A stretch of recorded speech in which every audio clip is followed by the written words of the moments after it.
किसी भी संस्था की सफलता का मूल्यांकन उसी दशा में संभव है जब उस संस्था में हुए दिन प्रतिदिन के व्यवहारों का पूर्ण लेखा रखा गया हो और संस्था के वे सभी रिकॉर्ड्स जिनमें वित्तीय सूचनाओं का वर्णन किया गया है वित्तीय विवरण या वित्तीय लेखे कहलाते हैं। आज हम इन वित्तीय लेखों के अंदर क्या विषय सामग्री है इसके बारे में बात कर रहे हैं।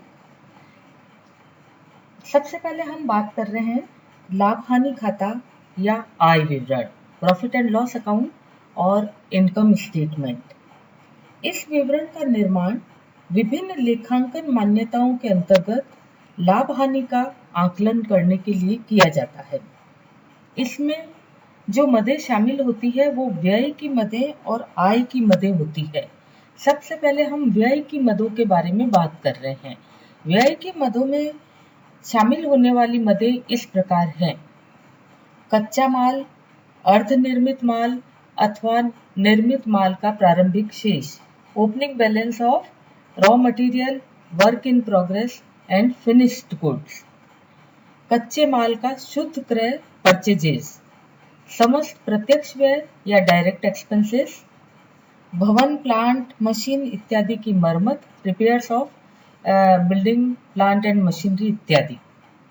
वैधानिक कोष में अंशदान, बीमा व्यय, कर एवं दरें, विक्रय कर, कमीशन, दलाली एवं बट्टा, स्थायी संपत्तियों पर डेप्रिसिएशन, स्थायी संपत्तियों के विक्रय पर हानि, सुरक्षित ऋणों पर ब्याज, अंकेशकों की फीस, प्रबंधकों का पारिश्रमिक, संचयों तथा आयोजनों की राशि, प्रस्तावित तथा भुगतान किए गए लाभांश, मजदूरों एवं कर्मचारियों के कल्याण के संबंध में किए गए व्यय, अन्य व्यय आदि यदि कोई हो।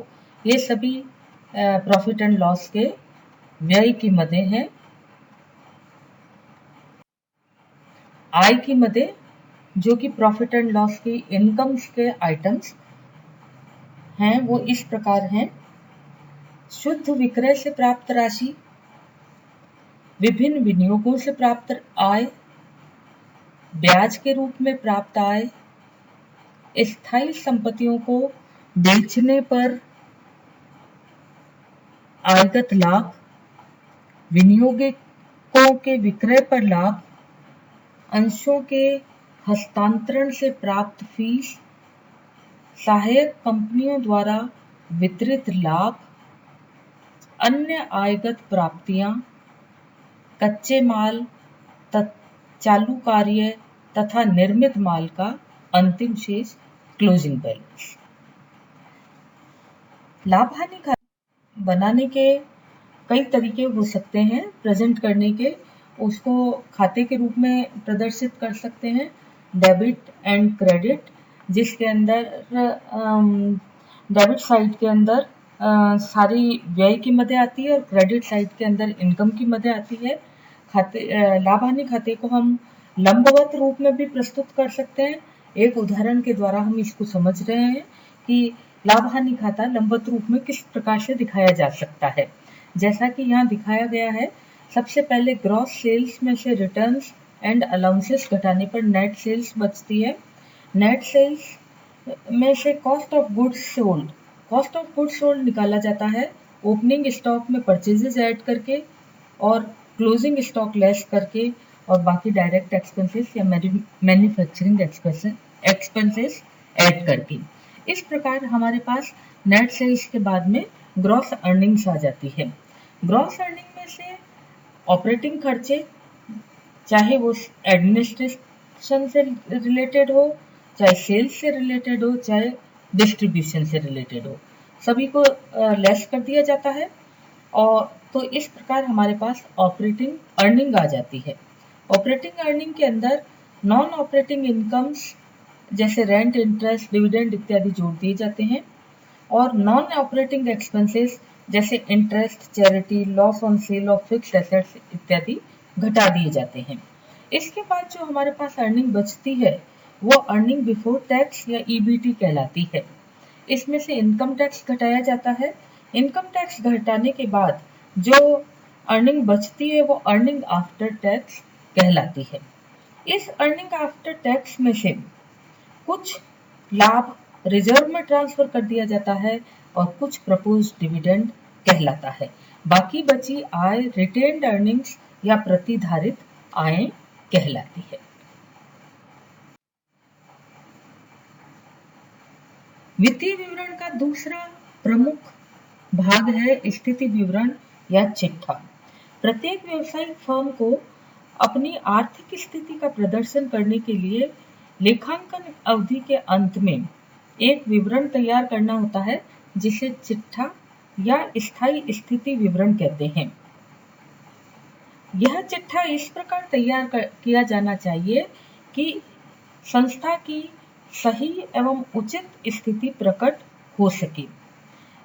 एक चिट्ठे में जो मदें दिखाई जा सकती है या जिन मदों को शामिल करना है उनका संक्षिप्त विवरण इस प्रकार है। चिट्ठे में दो पक्ष होते हैं, संपत्ति पक्ष और दायित्व पक्ष। चिट्ठे को भी सारणी के रूप में भी बनाया जा सकता है या दाईं और बाईं और मदें दिखाकर क्रमशः दायित्व और संपत्तियों को दिखाया जा सकता है।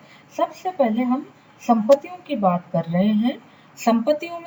संपत्ति पक्ष में जो मदें शामिल होती है वो इस प्रकार है। सबसे पहले स्थायी संपत्तियां। स्थायी संपत्तियों को उनके अपलिखित मूल्य पर दिखाया जाता है। स्थायी संपत्तियों में ख्याति, भूमि, भवन, पट्टायुक्त संपत्ति यानी lease hold properties, plant and machinery, furniture and fittings.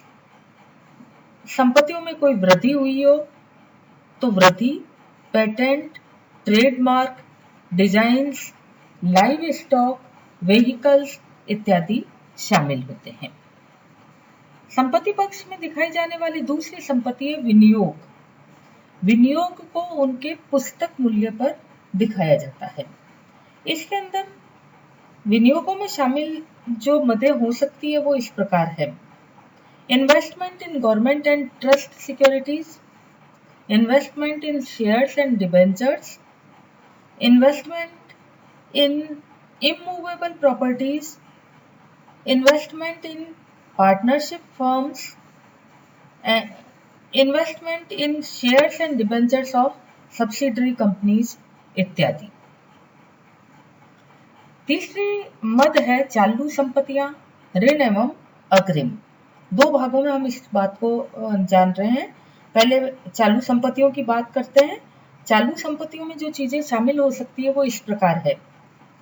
Accrued interest on investment, stores and spare parts, loose tools, stock in trade, work in progress, sundry debtors इत्यादि।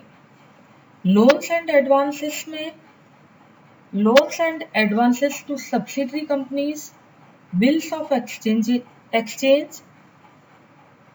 एडवांसेस रिकवरेबल इन कैश और in kind for value to be received, rates, taxes and insurance यानी अग्रिम कर, दर तथा बीमा।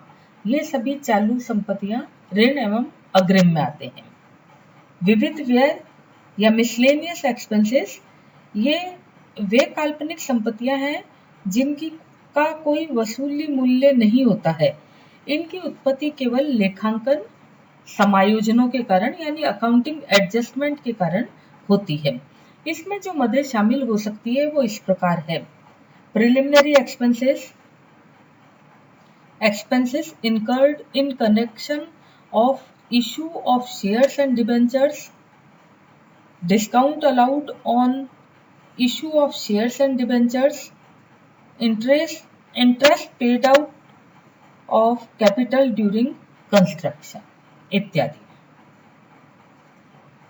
अंतिम मद जो कि संपत्ति पक्ष में दिखाई जा सकती है वो है लाभ हानि खाता। लाभ हानि खाता के बारे में उल्लेखनीय बात यह है कि लाभ हानि खाते का अगर कोई डेबिट बैलेंस है तो इस यहाँ पर दिखाते हैं, परंतु व्यापारिक हानि को पहले संचय तथा आधिक्य सरप्लस एंड रिजर्व इसमें से घटाया जाता है। संपत्ति पक्ष में लाभ हानि खाते का डेबिट बैलेंस उसी दशा में दिखाना चाहिए जबकि हानि की राशि रिजर्व एंड सरप्लस से भी अधिक हो। इस कारण यह है कि चिट्ठे में कभी भी कोई राशि नेगेटिव नहीं दिखाई जाती है। इसलिए अगर लाभ हानि खाते में डेबिट बैलेंस है और debit balance reserve and surplus से भी ज्यादा है तो आधिक्य की राशि को स्थिति विवरण के संपत्ति पक्ष में दिखाया जाएगा। स्थिति विवरण के दायित्व पक्ष में जो मद दिखाई जाती है वो इस प्रकार है। सबसे महत्वपूर्ण मद है अंश पूंजी। अंश पूंजी को चिट्ठे में दायित्व पक्ष में वर्गीकृत करके दिखाना चाहिए। इसके अंदर अधिकृत पूंजी यानी ऑथोराइज्ड कैपिटल, निर्गमित पूंजी इशूड कैपिटल, अभिदत्त पूंजी सब्सक्राइब्ड कैपिटल, चुकता पूंजी पेड अप कैपिटल के रूप में पूंजी को दिखाते हैं। दूसरी मद है संचय एवं आधिक्य reserve and surplus. Reserve and surplus के अंदर जो रिजर्व और सरप्लस दिखाए जा सकते हैं वो इस तरीके से हैं। Capital reserve, capital redemption reserve, share premium account, general reserve, balance of profit and loss account, amount transfer to reserve, sinking fund इत्यादि। तीसरी जो मद है दायित्व पक्ष में दिखाई जाती है वो है सुरक्षित ऋण, सिक्योर्ड लोन्स। इसमें debentures, loans and advances from banks, loans and advances from subsidiaries, long term loans granted by other financial institutes, other loans and advances, ये सभी ऋण पत्रों के या सुरक्षित ऋणों के अंतर्गत आते हैं। असुरक्षित ऋणों के अंदर जो दायित्व शामिल होते हैं वो इस प्रकार हो सकते हैं। स्थायी जमा यानी fixed deposits, loans and advances from subsidiaries, short term loans either taken from bank और अदर्स। अन्य ऋण चाहे वो बैंक से लिए हुए हो चाहे अन्य किसी संस्थान से लिए हुए हो। चालू दायित्व एवं आयोजन। चालू दायित्वों में शामिल किया जाता है bills payable, sundry creditors, loan from subsidiary companies, unpaid dividends, outstanding expenses, other liabilities. Provisions के अंदर शामिल किया जाता है provision for tax, proposed dividend, provision for contingencies, provision in respect of insurance, pension etcetera, other provisions. कभी कभी संदिग्ध दायित्व यानी ऐसे संभावित दायित्व जो उक्त तिथि तक कंपनी के वास्तविक दायित्व के रूप में स्थापित नहीं हुए हैं, जिस तिथि को चिट्ठा बना रहे हैं, परंतु भविष्य में कभी भी दायित्व बन सकते हैं। ऐसे संभावित दायित्वों के संबंध में अगर कोई आयोजन कर लिया जाता है तो उसे चालू दायित्व तथा आयोजन के शीर्षक में दिखाया जाएगा। अन्यथा ऐसे दायित्वों को चिट्ठे के अंत में नोट बनाकर केवल मात्र उल्लेख कर दिया जाएगा। स्थिति विवरण दो रूप में बनाए जा सकते हैं, क्षैतिज यानी हॉरिजेंटल और लंबवत यानी वर्टिकल। यहाँ हम एक उदाहरण के द्वारा एक वर्टिकल फॉर्म को समझ रहे हैं। हम इसको हॉरिजेंटल फॉर्म में भी बना सकते हैं जिसमें दायी और दायित्व पक्ष दिखाएंगे और बाई और संपत्तियां पक्ष। और वर्टिकल फॉर्म में जब बनाते हैं तो ये एक तालिका के रूप में बनता है जिसमें सबसे पहले सोर्सेस ऑफ फंड्स जो कि शेयर होल्डर फंड से और लोन फंड से प्राप्त होते हैं, और उसमें से घटा दिया जाता है एप्लीकेशन ऑफ फंड्स जो कि फिक्स्ड एसेट्स में इन्वेस्टमेंट, करंट एसेट्स और मिसलेनियस एक्सपेंसेस इत्यादि के अंदर लगाए जाते हैं। धन्यवाद।